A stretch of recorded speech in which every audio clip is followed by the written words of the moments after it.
Bonsoir tout le monde, j'espère que vous allez bien. Alors, vous êtes encore et toujours sur la chaîne du bien et de l'Uni. Et ce soir, nous allons vous faire un petit résumé concernant le match de Chelsea face à Tottenham hier. Alors, déjà, premièrement, comme vous l'avez tous vu, pour ceux qui ont vu le match, bien sûr, ça a été très chaud entre Antonio Conte et Thomas Tuchel. Déjà, par rapport à cette altercation, je pense que les deux actuellement font l'objet d'une enquête de la part de la Fédération anglaise de football concernant leur comportement. Et pour en revenir au match, Tottenham a été dominé toute la partie. Ils ont eu quand même, je dois le dire, assez de chance de pouvoir marquer 2 buts, surtout le dernier but à la fin du match de la part de Harry Kane. Et il y a également un point très important à noter.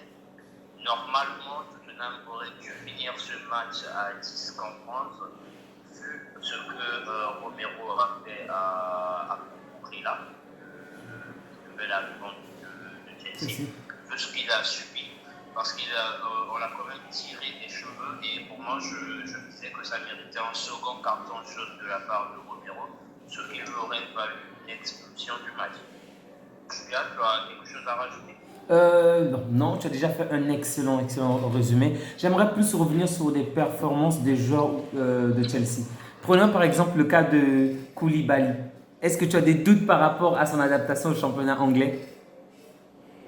Non, non, non, non, non, pas du tout, pas du tout. Je trouve qu'il a très bien géré Harry Kane hier. Déjà, du match, on n'a pas du tout vu Harry Kane, si c'était à la dernière seconde du match lorsqu'il égalise, mais durant les 95 voire 97 minutes qu'il a eu à passer sur le terrain, il a été bouffé dans les duels, il a été bouffé, mais alors tout le match. Ok.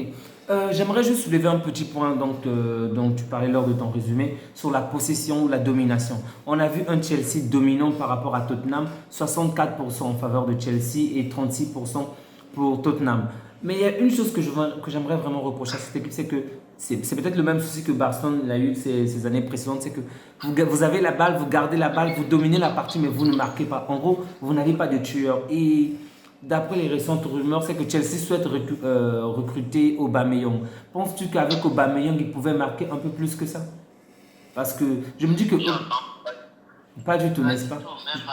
Même avec Aubameyang en tant qu'avancement, il n'aurait pas marqué Je suis totalement d'accord avec qu'ils ne toi. l'ont fait hier.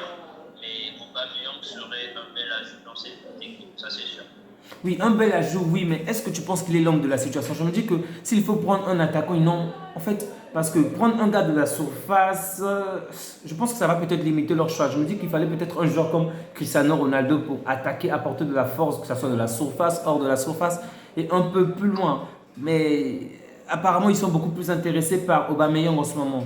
Est-ce que tu penses que Aubameyang, s'il faut faire un choix entre Aubameyang, Cristiano ou un autre joueur, tu penses que qui devrait choisir Chelsea en fait? Quel est le joueur que Chelsea devrait choisir autant pour moi? Déjà,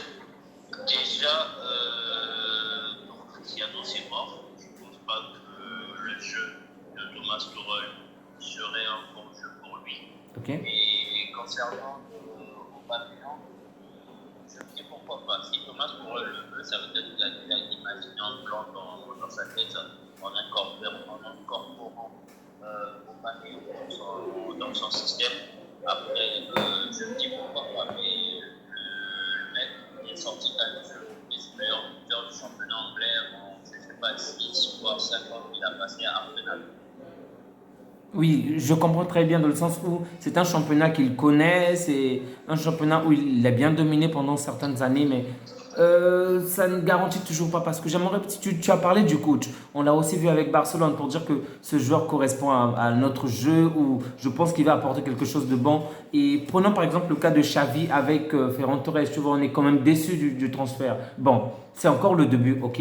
Je tiens à le préciser. Il va peut-être s'améliorer, mais s'il faut tenir compte de la saison passée, ben, c'est quand même un flop.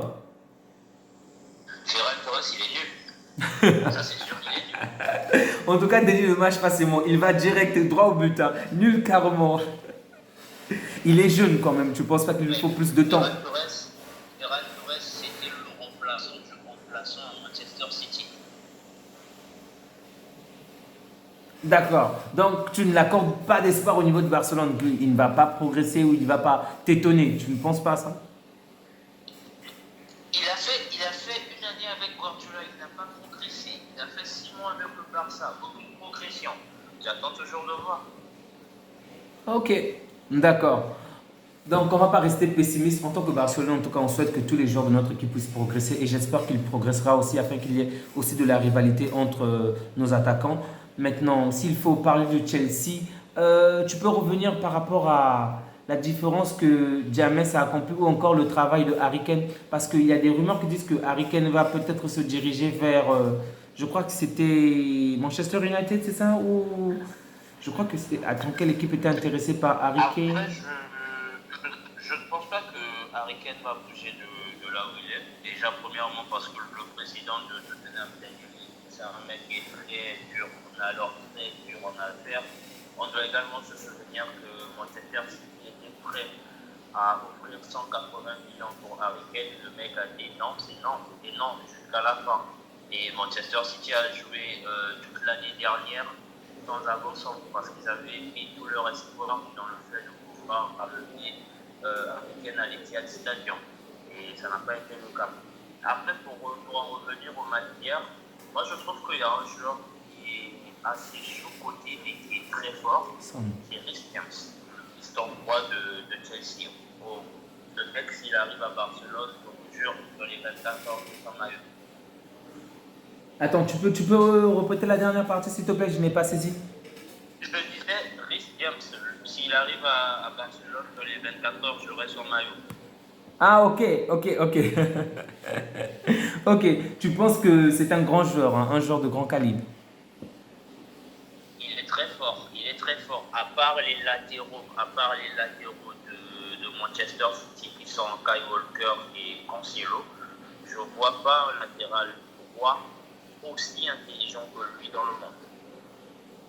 D'accord, ok.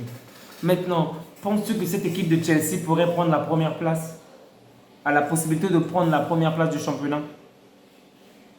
Ils ont la possibilité de prendre la première place comme toutes les 19 autres équipes.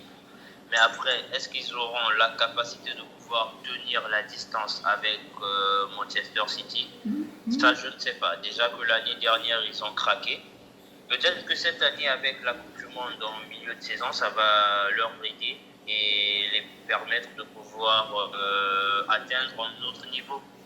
Bon, sérieusement, je suis peut-être un peu plus pessimiste sur ce point parce que Manchester City a quand même une excellente seconde équipe, tandis que Chelsea, son équipe seconde ne peut pas tenir aussi longtemps parce que, comme tu l'as dit, avec la Coupe du Monde, donc les joueurs vont vraiment être utilisés, exploités, ils seront certainement épuisés, il faudra vraiment avoir des remplaçants. Et est-ce que la seconde équipe de Chelsea est à la hauteur des attentes? Sera à la hauteur des attentes? Mais après par rapport au niveau des remplaçants, c'est un peu comme toutes les équipes actuellement. Liverpool, je ne pense pas que leur banc soit aussi fort que l'année dernière. Idem pour Manchester City. Et pour Manchester United, on ne doit même pas en parler parce que je pense que là, que ce soit des titulaires ou des remplaçants, aussi sont nuls. Donc,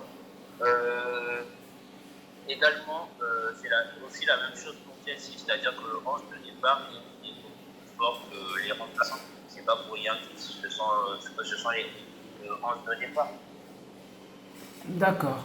Ok, donc par rapport à ce match entre Tottenham et Chelsea, tu as quelque chose d'autre à ajouter ou quoi que ce soit d'autre? Non, non, non, non, je n'ai rien d'autre à ajouter si ce n'est que le premier derby de la saison nous a donné en fait un aperçu de ce qui nous attendait cette année en première ligue. Et Ouais. merci à eux. Au revoir et bonne soirée. Prenez bien soin de vous et passez une bonne soirée. Au revoir.